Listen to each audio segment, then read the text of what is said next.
नमस्कार साथियों, स्वागत है आपका BNK24 यूट्यूब चैनल में। बहुत बहुत साथियों, आपका आज तय करेगा कि कल आप कहाँ रहोगे। आपके आज के किए गए निर्णय व प्रयास ही आपके भविष्य की नींव रखते हैं। इसलिए सकारात्मक सोच के साथ निरंतर आगे बढ़ते रहें, अपने आप को अपग्रेड करते रहें। साथियों, आज बहुत से की पॉइंट है, किन किन की पॉइंटों पर चर्चा करें। आज शेयर बाज़ार भी कल की गिरावट के बाद बहुत संभला। कहीं ना कहीं मैं कल जब यूट्यूब चैनल पे अपनी वीडियो बना रहा था तो मैंने बोला था कि ये पैनिक सेलिंग है। पैनिक सेलिंग क्यों है? क्योंकि एक टैरिफ वार के चलते बाज़ार में कहीं ना कहीं डर का माहौल था। कल बाज़ार अगर क्यों गिरा आप जाने तो साथियों, कल डोनाल्ड ट्रंप ने जो 25% टैरिफ की घोषणा की थी 1 फरवरी को, कि मैं 25% टैरिफ लगा दूंगा कनाडा के ऊपर, 25% टैरिफ लगा दूंगा मैक्सिको के ऊपर, और तुम्हारा 10% टैरिफ लगा दूंगा चाइना के ऊपर।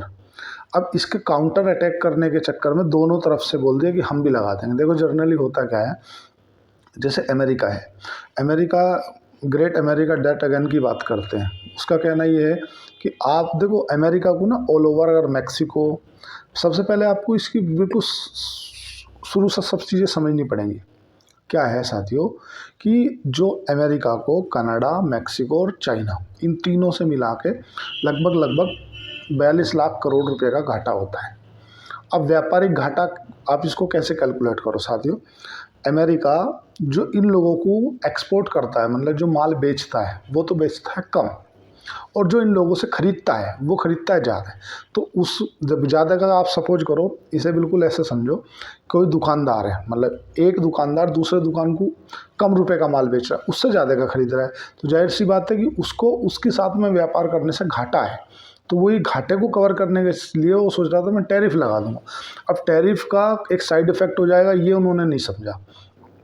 जैसे ही इन्होंने टैरिफ की घोषणा की, वैसे कनाडा की तरफ से भी टैरिफ की घोषणा होगी कि हम भी तुम्हारे पे 25% का टैरिफ लगाते हैं। और वो कनाडा की जो आम जनता है वो एक तरह से जो अमेरिका के प्रोडक्ट हैं उनको बाइकआउट करने के लिए सड़कों पे आ गए। बोले अमेरिका से आने वाला जितने भी प्रोडक्ट हैं उन सबको हम बाइकआउट करते हैं। क्यों करते हैं? क्योंकि यार अमेरिका के लिए हम कहाँ नहीं गए। अमेरिका के जंगलों में आग लगी तो हमने साथ दिया, तुम्हारा अफ़गानिस्तान का युद्ध हुआ तो कनाडा ने साथ दिया। हर स्थिति में कनाडा उनके साथ खड़ा है, लेकिन उसके बाद भी कनाडा पे वो टैरिफ लगा दिया 25% का। जनरली जो वस्तु 100 रुपये की मिल रही है वहाँ की आम जनता को, अब अगर 25% का टैरिफ लग जाएगा तो वो वस्तु 125 रुपये की मिलेगी। अब ये डोनाल्ड ट्रंप ने नहीं सोचा था कि अगर उन लोगों ने भी 25% का टैरिफ लगा दिया तो जो तुम्हारी महंगाई है वो बढ़ जाएगी। और कोई भी राष्ट्रपति हो चाहे कोई हो, ये नहीं चाहेगा कि महंगाई बढ़ जाए, क्योंकि अल्टीमेटली आपने प्रेसिडेंट के गद्दी संभालने के बाद तो महंगाई ला दी। तो उसने अभी 1 महीने के लिए उसे बाइकआउट कर लिया। चाइना ने भी उसके ऊपर 15% का टैरिफ लगा दिया। अब देखो 12 तारीख को नरेंद्र मोदी जा रहे हैं अमेरिका, अमेरिका के दौरे पर जाएंगे नरेंद्र मोदी। और जो शी जिनपिंग है ना, उन्होंने मोदी जी का काम कर दिया है। देखो आज अभी 1 महीने के लिए टैरिफ को बाइकआउट किया है ट्रंप साहब ने, कि मैं 1 महीने के लिए इसको रोकता हूँ और हम इनसे नेगोशिएशन की बात कर रहे हैं। देखो एक तो इसमें अमेरिका के जो लोग हैं उनके लिए ये हो गया कि देखो मैंने सबको डरा दिया कि मैं टैरिफ लगा दूंगा, टैरिफ लगा दूंगा, इस तरह से सबको डरा के सेंटर में कर दिया। दूसरा, पहले डांट दिया फिर पुचकार लिया, अरे आ जाओ बैठ के बात कर लेते हैं, कुछ नहीं। ठीक है, इस तरह से 1 महीने के लिए टैरिफ को अभी टाल दिया और बात करके ही वो हल करेंगे, क्योंकि वो व्यापारी आदमी है, ये तो आप सब समझते ही हैं, जानते ही हैं। अब पहली बात तो ये समझो, टैरिफ से अल्टीमेटली फ़ायदा किसको है? अगर ये टैरिफ लगाएगा, जैसे भारत को तो तीसरे मतलब 9वें स्थान पे आता है। अगर भारत को व्यापारी घाटे की बात करें चाइना अमेरिका के साथ में, तो वो 9वें स्थान पे है। भारत से अमेरिका को है 3 दशमलव कुछ बिलियन डॉलर का घाटा है व्यापार करके, पर इतना नहीं है। अगर इन 3 देशों की बात करें ना, कनाडा, मैक्सिको और तुम्हारा चाइना, तो इन 3 देशों से 42 लाख करोड़ रुपया का घाटा अकेला अमेरिका को है इनसे व्यापार करने में, 3 देशों से। और अगर सबसे ज़्यादा की बात करें साथियों, तो सबसे ज़्यादा है चाइना से। चाइना को अमेरिका जो एक्सपोर्ट करता है, मतलब जो माल बेचता है, वो साथियों बेचता कितने का है? 12 लाख करोड़ का। और जो चाइना से माल खरीदता है, जो इंपोर्ट करता है, वो खरीदता है 36 लाख करोड़ का। तो 12 लाख करोड़ का बेचा और 36 लाख करोड़ का खरीदा। अल्टीमेटली आपके यहाँ से 24 लाख करोड़ का घाटा आया आपको व्यापार करने से। तो आपने सोचा कि हम आप पे टैरिफ लगा देंगे, तो वो उस चाइना ने भी बोल दिया मैं भी आप पर टैरिफ लगा दूँगा। तो जब भी टैरिफ लगाया गया ना, देखो सबसे पहले तो चाइना ने इसलिए मोदी जी का काम कर दिया कि आज ट्रम्प साहब ने तीनों से भिड़ चुके हैं, अल्टीमेटली उन्हें अल्टीमेटम दे दिया। अब जा रहे हैं मोदी जी कहाँ पर, उनके मिलने के लिए। अब जब वे मिलने जाएंगे तो पहली तो देखने योग्य जो बात ये रहेगी कि वो मोदी जी से बिल्कुल भी ऐसा कुछ नहीं कहना चाहेंगे, क्योंकि पहला तो कारण ये है कि देखो अभी 8वां पे लग जाएगा भारत में, और भारत 145 करोड़ की जनसंख्या देश है, तो इसलिए टेंशन है नहीं, कंजप्शन बहुत ज़्यादा है। तो चाइना से तो लड़ ही लिए, वो एक तरह से टैरिफ बढ़ा दिया मतलब लड़ ही लिए। तो वो नहीं चाहेंगे कि अमेरिका बिल्कुल भी किसी कंडीशन पे ये नहीं चाहेगा कि भारत के साथ में उसके मतभेद हों। वो चाहेगा कि भारत के साथ में अपने जो व्यापारिक रिश्ते हैं वो ऐसे के ऐसे ही चलते रहें। क्यों? क्योंकि देखो अगर चाइना के साथ में भारत उसकी यूएसए की तनातनी लगी रहती है तो उसका फ़ायदा ज़्यादातर मिलेगा भारत को। क्यों मिलेगा? देखो पहले भी अगर हम बात करें, पिछली बार भी जब ट्रम्प साहब का कार्यकाल हुआ था और चाइना के साथ टैरिफ वॉर हुई थी, मतलब टैरिफ लगने के एक दूसरे में, तो जो कुछ कंपनियां ऐसी होती हैं जिन कंपनियों की एक मैन्युफैक्चरिंग यूनिट तुम्हारी चाइना में है, एक मैन्युफैक्चरिंग यूनिट है तुम्हारी भारत में, तो चूँकि भारत पर तो कोई टैरिफ लगाया नहीं है, टैरिफ लगाया है चाइना पे, तो जो भी कंपनियों के जो ऑर्डर है ना वो यहाँ मिलने चालू हो जाएंगे उन्हें भारत में, चाइना से हट के यहाँ मिल जाएंगे, तो यहाँ में प्रोडक्शन बढ़ जाएगा, वहाँ का प्रोडक्शन घट जाएगा। लेकिन एक चीज़ और भी है, जो चाइना है ना वो कम, चूँकि वहाँ पे जो लेबर है, कॉस्ट है ना वो सस्ती है, तो वो मतलब और जो देश हैं उन देशों में अपना माल डंप करेगा, तो उन देशों की जो लोकल कंपनियां हैं, जो मैन्युफैक्चरिंग फैक्ट्रियां हैं, उन पर फ़र्क पड़ेगा, ये तो माननी पड़ेगी। लेकिन एक चीज़ और है साथियों कि अगर ये स्थिति चलती रही, देखो बाज़ार जो कल गिरा, शेयर बाज़ार, वो गिरा था सेंटिमेंट के कारण, क्योंकि बेचो, और एफआईआई का कल का भी जो आंकड़ा आया 7,000 करोड़ का आया है, कम नहीं आया। एफआईआई अभी भी माल बेच रही है।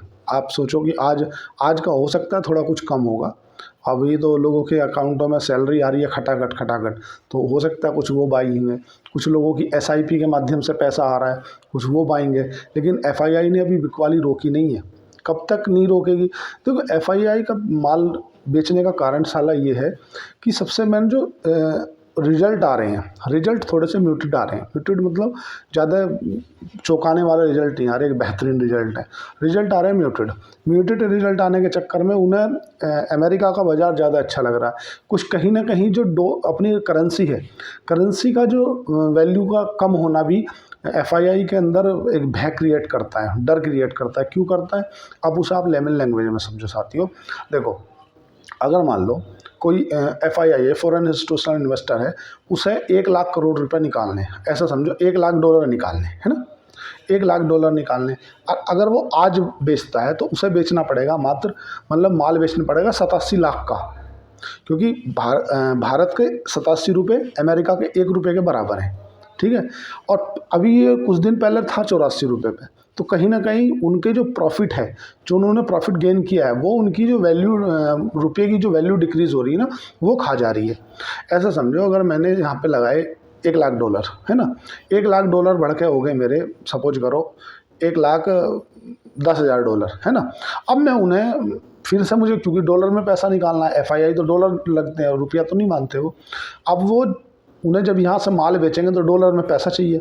अब डॉलर तो जो तुम्हारा फॉरेन रिजर्व होता है ना, जो आरबीआई का फॉरेन रिजर्व होता है, वहाँ से डॉलर मिलते हैं। अब इन्होंने बेचा कितने का माल? 87,000, मतलब 87 लाख का माल बेचा, तब उसके पास में 1 लाख डॉलर आए भाई, 87 लाख का। अब ये अगर जब रुपया मजबूत था उस समय ने माल बेचना था मात्र कितने का? 82 का, 83 लाख का, तो 5 लाख का तो नुकसान हुआ ना इन्हें। अल्टीमेटली रुपये की जो वैल्यू है वो कमज़ोर हुई, इसलिए इन्हें 5 लाख का नेट नुकसान हुआ। दूसरी जो बॉन्ड यील्ड है, बॉन्ड यील्ड जो गवर्नमेंट सिक्योरिटी होती है, देखो आपको मैं बिल्कुल आज सिक्योरिटी का ही कलेश ख़त्म करता हूँ, 2-3 चीज़ समझो। देखो जैसे भारत के अंदर भी बॉन्ड होते हैं, बॉन्ड मतलब गवर्नमेंट अपनी सिक्योरिटी देती है।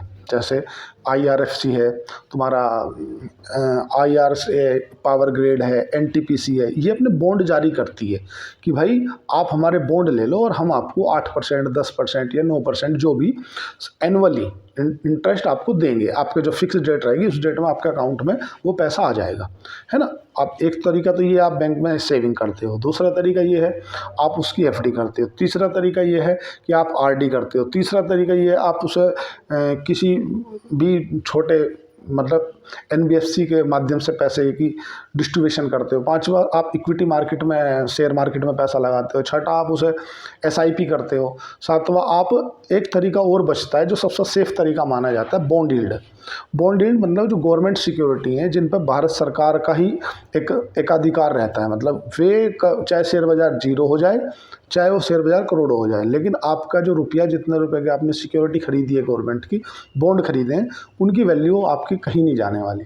अगर आपने 10 लाख रुपए के बॉन्ड खरीद लिए, बिल्कुल सोचो सिंपल लैंग्वेज में, तो 10 लाख रुपए में गवर्नमेंट ने आपने बोला हमने 10% का आपको रेट ऑफ इंटरेस्ट देंगे साल का, तो आपके अकाउंट में 1 लाख रुपये आ जाएंगे, काम खत्म। बस उसमें बाध्यता आती है, बॉन्ड मतलब बंध जाना है किसी से कि आपको फला तारीख से उस पैसे निकाल नहीं सकते। अगर अभी 2025 चल रहा है और आपने बॉन्ड खरीद लिया 2030 का, तो 2030 से पहले आपको मैच्योरिटी नहीं मिलेगी। आप बॉन्ड को बेच सकते हो, जैसे ट्रेड होती है ना तुम्हारा ऐप के माध्यम से, ऐसे ही बॉन्ड को बेच और ख़रीद सकते हैं, बट आपकी जो मैच्योरिटी है वो 29-30 तारीख सन 2030 में ही रहेगी। आपके अकाउंट में हर साल 10% का जो इंटरेस्ट बोला गया वो आता रहेगा। तो वहाँ की जो बॉन्ड यील्ड है, जैसे मैं 10% बोल रहा हूँ ना भारत की, तो ऐसे ही जो अमेरिका की बॉन्ड यील्ड है वो अभी लगभग 4.5 मतलब 5% के आसपास मान लो, डॉलर में है, 5% डॉलर में है, वो फिक्स है। चाहे शेयर बाजार ऊपर जाए चाहे नीचे जाए चाहे कहीं जाए, 5% फिक्स है, मिलना ही है। तो जो FII हैं जो हज़ारों करोड़ रुपए लेते हैं, वो बोल रहे हैं यार देखो उन्हें कहीं ना कहीं जो ज़्यादा अच्छा नज़र आ रहा वो आ रहा है अमेरिका का बाज़ार, क्योंकि अमेरिका में जो डोनाल्ड ट्रंप है वो व्यापारिक फ्रेंडली माने जाते हैं। मतलब वो हमेशा जो डिसीजन लेते हैं ना, आप देखोगे कि जब बाज़ार एकदम नीचे जा रहा होगा वो एक मतलब सपोर्ट रेजिस्टेंस पे आके ऐसा बहुत बोल देंगे कि बाज़ार वहीं से रॉकेट हो जाएगा, और जब वो देखेंगे बाज़ार ऊपर तो वहीं से कोई ऐसा बयान दे देंगे, ऐसी ट्वीट कर देंगे फट से। तो वो मतलब पहले भी ऐसा कर चुके हैं, ऐसा नहीं है। अब बात ये समझो तुम, वहाँ की जो बॉन्ड यील्ड है वो मजबूत हो रही है, तो उसका फ़र्क पड़ेगा तुम्हारा शेयर बाज़ार पे और तुम्हारा डॉलर इंडेक्स पे, और तुम्हारा जो लिक्विडिटी के माध्यम से पैसा आता है शेयर बाज़ारों में। इसीलिए अपना भारत का जो शेयर बाज़ार है वो अभी लॉन्ग टाइम की अगर चार्ट की फ्रेम की बात करें तो थोड़ा सा डाउन ट्रेंड में है।